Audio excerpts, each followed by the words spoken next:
Today's topic is for small business owners and entrepreneurs who are wondering how to make it through the coronavirus pandemic. And on the call with us, we've got Ryan Mance. Ryan, you started your own small business 3-4 years ago. Things were going great, and then they weren't going so great just a few weeks ago.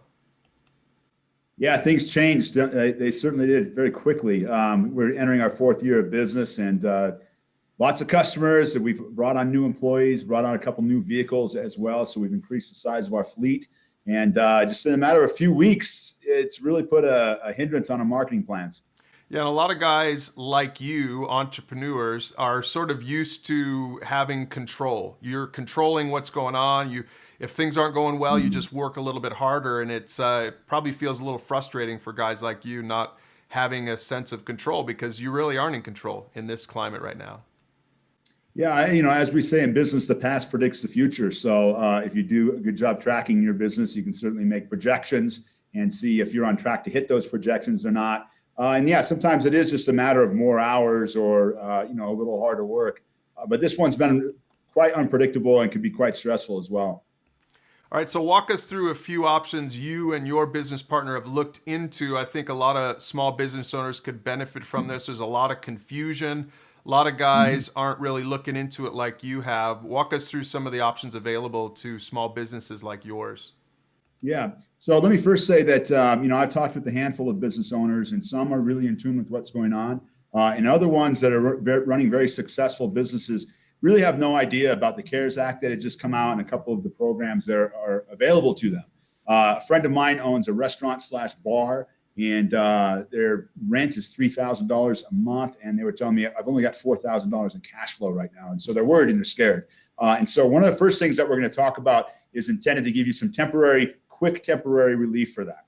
So walk us through this loan up to $10,000 for small businesses. I know that you and your business partner have already applied for this one. It was pretty easy, you said. It's called the Economic Injury Disaster Loan Emergency Advance. And so it's right there on the front page. And so it's intended to give you a quick little injection of capital while maybe you're suffering from a loss of revenue or trying to figure out which bills to pay first. It's anywhere up to $10,000. Now, one of the keys to this, it says right on the site that the loan advance will not have to be repaid. So that's pretty critical, because I know a lot of people are saying, hey, I don't have a lot of revenue. I'm not making any profit. I might be in a money-losing month. Why do I want to go further into debt? And this, of course, would not put you in debt. Now, a lot of the business owners are saying, are we certain of that? Is that something we can take, no pun intended, to the bank? I'm saying that, my business partner, Kevin, and I, there's not a lot on this site. And they put it in very plain English. It's easy to understand, but there's not anything on there that says, we guarantee they're not going to come and look for this money. But so I guess we can only take them at face value right now. And they're saying that the loan will be forgiven. You won't have to pay it back. Now, a second option is the Paycheck Protection Program. That's a little bit different. And that one isn't through the SBA. That one is actually through your local bank. Both of these measures are for businesses under 500 employees. Now, this one in particular, the Payroll Protection Program, is intended to give you 2.5 times your monthly payroll. So if your monthly payroll is $50,000, then you're looking at getting, $125,000. And so here's how it works. You submit your average monthly payroll from 2019, and you receive funds for this money, and you put them in a separate bank account. And then what you have to demonstrate after the first 8 weeks, you've got to show your bank that you use that money for payroll. All right. Now, the other 2 weeks, the last 2 of the 10-week period, that money can be used for things like utilities and rent. Can't be used for equipment or a new van or raises or that type of thing. Now, in the case where the business owner is going to have to pay something back, what are the terms of the loan? So if they deem that you do need to pay it back, the loan has a maturity of 2 years and an interest rate of only 1%.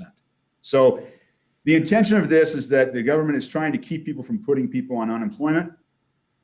All right. Now, if people do go on unemployment, usually there's a waiting period. They've cut that waiting period out. So if you do need to lay people off, you still can do that. The waiting period has been reduced to help the employee pay their bills.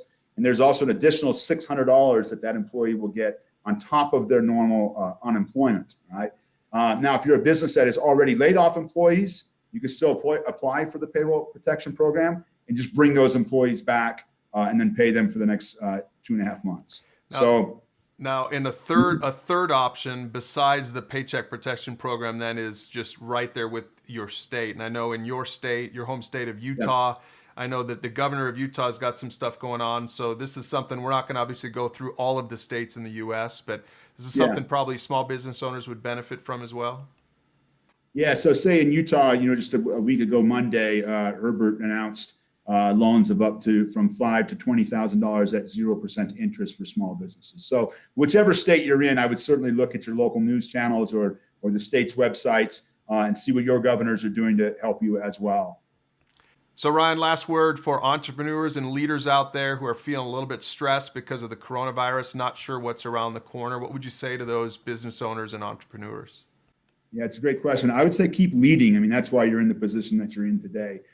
With uncertainty, it is certainly easy to just sort of dwell on, what am I going to do? And all of the what ifs that we just really can't fix right now. I think that the intention of these programs and what everybody is saying is that this is going to be a short-term recession, but it's not going to be like the Great Depression where it lasts 4 years, right? We ought to be able to bounce back from this thing in a couple of months. So get out there and lead with your families, feel like you're accomplishing things, encourage people. Everybody's handling this different. Some people get stressed out. Some people get depressed. Some people lash out in anger. And I think that we've just got to be the rock for the people around us and lead those people. Don't stop leading the charge.